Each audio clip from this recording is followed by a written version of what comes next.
June 4th, 1943. The train wheels screamed against Texas steel as Wehrmacht veteran Hans Müller pressed his face to the window. Outside, electric lights blazed from every farmhouse, every street corner, every shop window at 10 o'clock at night.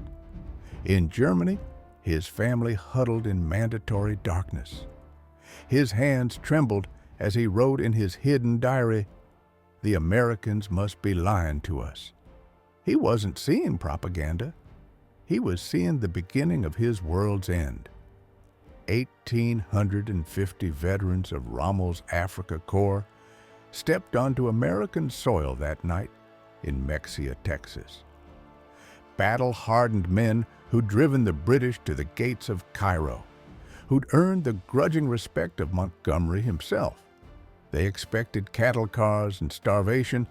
Instead, they found Pullman coaches with cushioned seats and dining services.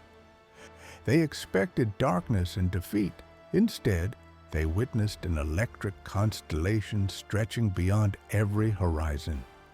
These men had been told a story. America was weak, divided, crippled by democracy, rotting from racial mixing. A single German soldier they'd been promised was worth 10 soft Americans. That story was about to die a death of 1,000 observations. The demolition began before they even reached camp. Through train windows, they watched factories running night shifts, parking lots full of cars, workers eating meat sandwiches and throwing away half-eaten food. Wilhelm von Steuben, whose Prussian family had served Germany for 300 years, watched a radar antenna rotating on a cargo ship and knew with sudden clarity that Germany had already lost the war. Because this wasn't a special ship. This was standard equipment on American cargo vessels. And America was building 3 of these ships every single day.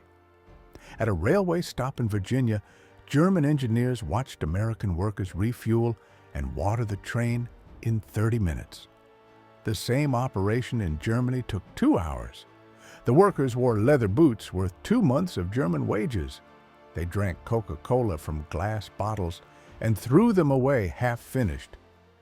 An electrical engineer named Heinrich Müller calculated that this single rail yard used more electricity in 1 hour than his entire Berlin district used in a day. The waste was magnificent. Lights burning in empty buildings, fans running in vacant rooms. It was the carelessness of infinite resource. But nothing prepared them for what came next. Outside Detroit, their train slowed past the Willow Run plant. One building, 9 months to construct, producing a B-24 bomber every 63 minutes. A Luftwaffe pilot named Werner Hartmann pressed against the glass, counting 17 bombers visible from the train. "We were told American planes were inferior," he would write, "but I could see the precision. These weren't inferior aircraft. They were simply built faster than we could imagine possible." The camps themselves delivered the next blow. Camp Hearn, Texas, built in 4 months, housing 4,000 enemies in conditions that exceeded what most had known as civilians. Electric lights, flush toilets, hot showers, steam heat. Each building containing more lumber than entire German villages possessed. Dr. Friedrich Bauer, chief surgeon of the 164th Light Division, found himself in a hospital better equipped than anything in Germany. X-ray machines, surgical equipment, and something that seemed like magic: penicillin. This miracle drug that Germans had only heard rumors about, used freely on enemy prisoners with minor infections. German soldiers were dying for want of basic sulfa drugs, Bauer would later testify, and the Americans were giving us their most advanced medicine without hesitation. The kitchen was another classroom in abundance. Otto Krebs, a former Munich hotel chef, wept as he threw perfectly good bread into garbage bins. American regulations required preparing 10% extra food to ensure every prisoner received full rations. The surplus was destroyed daily. While Germany starved, American prison camps threw away more food than German civilians had seen in 3 years. Then came the moment that shattered Nazi racial theory forever. Christmas 1943, 500,000 packages arrived for German prisoners.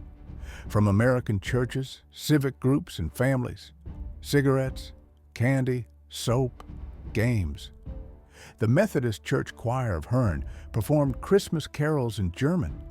Local women sent homemade cookies.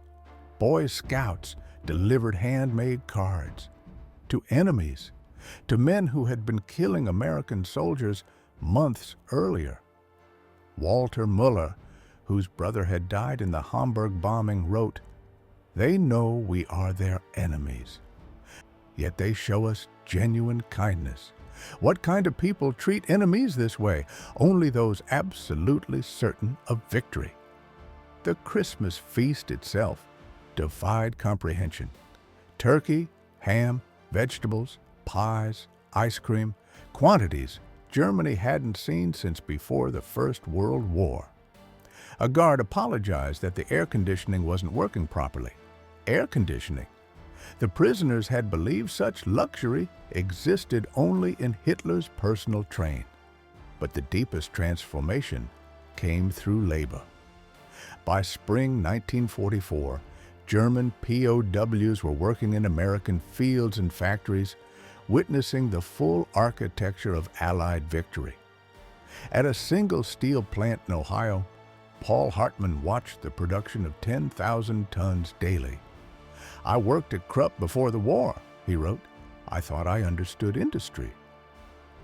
But they wasted more steel and spillage than we could produce." In Kansas, Franz Weber watched a single farm produce more wheat than entire German provinces. One American farmer with machinery doing the work of 100 German farmers. In California, prisoners watched as perfect oranges were bulldozed into pits to maintain prices. Mountains of food destroyed while their families starved. The waste was strategic, Otto Schultz realized, proof of unlimited resources. At the Higgins Boat Factory in New Orleans, they watched workers, including thousands of women, assemble 700 landing craft monthly, each craft requiring 20,000 parts. Women doing men's work, Black Americans operating complex machinery, teenagers running industrial equipment. Everything Nazi ideology said was impossible in a democracy. June 6, 1944, D-Day. The prisoners watched newsreels within days. 6,000 ships, 11,000 aircraft, 150,000 men in the first wave. They watched artificial harbors being constructed, supply systems delivering tonnage that defied comprehension. Friedrich von Tauben wrote simply, "We knew then that everything was lost. We had challenged the world's greatest industrial power with fairy tales and racial mythology." The re-education program's success exceeded every expectation. By March 1945, 25,000 prisoners had volunteered for democracy courses. Officers who had sworn oaths to Hitler were planning how to implement American agricultural methods in post-war Germany. They weren't being propagandized. They were being educated by reality itself. Then came April 1945. American forces liberated the concentration camps. The footage was shown to German POWs. Many refused to believe it initially, but the evidence was overwhelming. Everything they had fought for was not just defeated, but evil. Walter Schmidt wrote, "We thought we were warriors for a great cause. We discovered we were tools of criminals. The Americans we called weak and decadent showed us what civilization actually meant. Between 1945 and 1946, 371,000 German POWs were sent home. They returned to a destroyed nation with something precious, knowledge of how a free society functioned. These men became architects of the new Germany. Hans Kroll, prisoner at Camp Shelby, became West German ambassador to America. Walter Hallstein, who taught classes at Camp Como, became president of the European Commission. The economic miracle that transformed West Germany in the 1950s was built partly on lessons learned in American prison camps. They had learned that prosperity came from freedom, not conquest, that democracy created wealth, that diversity brought strength. In 1985, 500 former POWs returned to Texas for a reunion. Herman Goetz, then 78, delivered the keynote. We came as enemies, as Nazis, as believers in a lie. We left as friends, as Democrats, as men who had seen the truth. America's true weapon was not its bombs or tanks, but its inexhaustible capacity for creation. We who came as conquerors left as students. The statistics tell only part of the story. Less than 1% attempted escape. 95% rated their treatment as good or excellent. Thousands maintained correspondence with American families for decades. But the numbers that mattered most were these: American factories producing a bomber every hour, American ships delivering more tonnage across Normandy beaches than Germany moved in a year, American farms feeding the world while destroying surplus, American workers driving to factories in their own cars while German generals rode horses. The German soldiers who witnessed American industrial might didn't just observe history, they were transformed by it. In their captivity, they discovered that everything they'd been told was wrong, not through propaganda, not through coercion, but through the overwhelming evidence of what free people could achieve. Their story is ultimately about redemption through revelation, about enemies transformed into allies not through force, but through example. They had seen the arsenal of democracy at its absolute peak. They had witnessed abundance that minds shaped by scarcity couldn't comprehend. They had experienced kindness from a nation that could have chosen vengeance. They returned to Germany as witnesses to a truth that no propaganda could counter.